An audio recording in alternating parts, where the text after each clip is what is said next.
Welcome to my channel as a creation. আশা করি তোমরা সকলে ভালো আছো, আমরাও খুব খুব ভালো আছি। তো বড়োদেরকে প্রণাম আর ছোটোদেরকে অনেক অনেক ভালোবাসা দিয়ে আজকে ভিডিওটা এখান থেকে শুরু করলাম। তো চলো দেখতে থাকো, আর আজকে ভিডিওটা তোমাদের খুব খুব ভালো লাগবে। তো তোমাদের একটা কথা আমি ভিডিওর মাধ্যমে বলে দিই, আমি কিন্তু ভিডিওটা আজকে ছাড়বো, তোর জন্য আজকেই আমি এডিটটা করছি। তো তোমাদের একটা নিউজ বলে জানিয়ে দেওয়ার দরকার যে আমি কদিন ধরে জানো তো একটু তোমাদেরকে না সাপোর্ট করতে পারবো না, 2-3 দিন ধরে। কারণ আমার কাকিমা নার্সিংহোমে ভর্তি আছে, তো সেখানে দৌড়োদৌড়ি করতে হচ্ছে, তো আমি সময় দিতে পারছি না। ভিডিও সেরে যাচ্ছি, কিন্তু এগুলো আমি অনেক কষ্ট করে ভিডিওগুলো এডিট করে তারপর ভিডিওগুলো ছাড়ছি। তো চলো দেখে নাও আজকে কী কী রান্না করেছি, এক ঝলক দেখতেই পেলে। আর মাংসটা কিন্তু আমি করিনি, পাশের ঘরে দিদি করেছিল, তাই দিয়েছিল কালকে রাত্রে, তো খাইনি, সেভাবেই ধরা ছিল। আর এই ভাত দেখো আমি হাঁড়ির থেকে নামিয়ে নিয়েছি, নিয়ে এর মধ্যে ভাগে ভাগে রেখে দিয়েছি, তাহলে সুবিধা হবে। আর এটা কী বলো তো, আমি একটু প্যাক মাখবো বলে মুখে, তাই এখানে গোলাপ জল আর চিনি ভিজিয়ে রেখেছি, যাতে একটু চিনিটা ভালো করে গুলে যায়। তারপর যখন মাখবো ওর মধ্যে বেসন গুলে নিয়ে তারপর মুখে লাগাবো। আর এই কাঁচা পেঁয়াজ আমাদের আমার বরমাসের প্রত্যেক দিনের রুটিন লাগেই টিফিনে, তার জন্য কেটে রাখা ধুয়ে। আর এই যে গোলাপ জল দিয়েছিলাম ওর মধ্যে, সেটাই তোমাদেরকে দেখিয়ে দিলাম। আর তারপরে দেখো কাজ বাজ নিয়ে চলে এসেছি, সব পাতানো চারিদিকে, বুঝতেই পারছো একটু গরম পড়লে না বিরক্ত লেগে যায়। ওইদিকে দেখো সব ঘর অন্ধকার করা, যাতে সূর্যের আলোটা না আসার। এখন কটা বাজে বলো তো, 9:30। তো এখন কাজ বাজগুলো সব সেরে নিচ্ছি, রান্না কমপ্লিট করে নিয়েছে ওইদিকে। তারপর সব খেয়ে দিয়ে বেরিয়ে গেল, সব বলতে আমার ছেলে ঘরেই খেলা করছে, আর আমার বরমশাই বেরিয়ে গেছে। আর আমি এবার ওইগুলো কাজ বাজগুলো গুছিয়ে নিই, বিছনা টিছনা সব গুছিয়ে নিচ্ছি।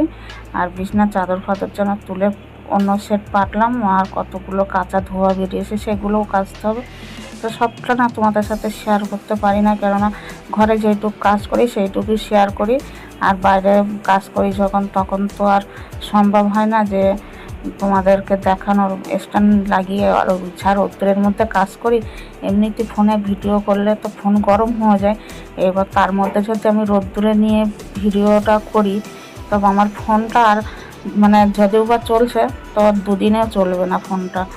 আর এই ফোনটাই একমাত্র আমার সম্বল। আর একটা যেটা আছে, ওটা তো ওই ফোনটা প্রচুর পরিমাণে হ্যাং করে। ওটা যদি কারোর লাইভে যাই ঠিক আছে, আর ভিডিও দেখি, ওইটা দিয়ে আমি কোনো ভিডিও এডিট করতেও পারি না, ভিডিও করতেও পারি না। সব ধকল হয় এই ফোনটা দিয়ে, জানো তো। খুবই এই ফোনটার উপর দিয়ে চাপ যায়, সবার এলবিতেও তো যায় সময়তে সময়তে। তারপর ভিডিওগুলো দেখি, প্রচণ্ড পরিমাণে চাপ যায়।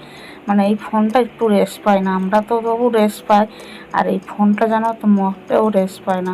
কেন বলো তো, রাত্রে যখন শুতে যায় তখন ঘুরে বেড়ায় কারোর এলবি চলছে কিনা, যদি চলে তো তার এলবিতে ঢুকে যায়, ঢুকে ফোনটা অন করে রেখে দিই, তাহলে ও রেস্ট আর পাচ্ছে কোথায় বলো।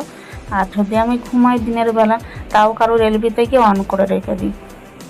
আর বাদ বাকি সময় যখন কাজ করি তখন সবার ভিডিও দেখতে থাকি কাজের মাধ্যমে। আর কী করি বলো তো, যখন আমি অফ টাইম থাকি তখন আমি এই ফাঁকে ফাঁকে ভিডিও এডিট করি, যদি আর চারিদিকে আওয়াজটা দেখে শুনে তারপর আমার ভিডিওগুলো এডিট করতে হয়, জানো তো, নাহলে তো কপিরাইট পড়ে যাবে। আর চারিদিকে শুধু এর ঘরে একবার গান চলে, ওর ঘরে একবার গান চলে, কী বলবো, অধৈর্য একটা বিরক্তকর জিনিস ধরে যাচ্ছে আমার শরীরে। আর তার মধ্যে আমি রেস্ট পাচ্ছি না, বললাম না যে কদিন ধরে আমি কারোর ভিডিও দেখতে পারবো না, কারণ হচ্ছে আমার কাকিমা নার্সিংহোমে ভর্তি আছে টালিগঞ্জ, সেখানেই দৌড়োদৌড়ি করা হচ্ছে। তা সেই ভিডিওগুলোও করেছিলাম, সবটাই দেখাবো তোমাদের সাথে আস্তে আস্তে। আস্তে আস্তে এডিট না করলে তো ওইগুলো সারতে পারবো না, সবটাই শেয়ার করব। তার জন্য একটু ধৈর্য রাখতে হবে, আর আমার চ্যানেলটাকে চোখ রাখতে হবে। আর তোমাদের যদি ভিডিওগুলো না ভালো লাগে তা দেখো না, যদি ভালো লাগে তা সবাই একটা করে শেয়ার করে দিও, কমেন্টও করো তোমরা, লাইকও করো, কিন্তু একটা করে শেয়ার করে দিও সবাই, তাহলে আমি একটু খুশি হব, জানো তো। আর দেখো এইখানটায় না আমি যত গোছাতে থাকি না, কি বলবো, আমি গুছিয়ে আর পারি না। আমি গোছাতে থাকি, আর আমার কর্তামশাই আর আমার ছেলে ওইখানে কিছু খুঁজতে যাবে, তো ওরা করে দেবে ওলট পালট। তার জন্য সকাল বিকাল দুপুর বলতে গেলে 3 বেলা এই জায়গাটা আমার গোছানো লাগে। আর চারিদিকটা যদি না গোছানো থাকে না, আমার ঝুলঝুল করে, আমার একটু ভালো লাগে না। যতটা পারি আমি নিজের কাজ নিজে, আর আমি নিজে ছাড়া করবে কে, আমি নিজে না করলে তার করার কেউ নেই। ছেলে যদিও হাতাহাতি করে একটু বললে, তা ওকে বলে বলে তারপর করাতে হয়, যদি না বলি তো ও কোনো কাজ করবে না। আর দেখো এইগুলো যে শনিবারে পরে গেছিলাম সেগুলো কাঁচা ধোয়া করেছিলাম, এবার আমি আলমারিতে তুলে নিচ্ছি সব। আর এবার যা বাদ বাকি যা পরে আসে সব এবার কাচবো, মানে ওইগুলো তো কালকের কেচেছিলাম। শনিবারে যাই পরে রবিবারে কাচি আর সোমবারে গিয়ে গুছিয়ে রাখি, জানো তো। মানে এত কাজের মধ্যে এবারে ওইগুলো যদি করি তোমাদের আর সময় দেওয়া হবে না, ওইগুলো ফাঁকে ফাঁকে করি, তোমাদের ভিডিওগুলোও ফাঁকে ফাঁকে দেখে দিই। এই করে চলে আমার জীবন কাহিনী, জানো তো।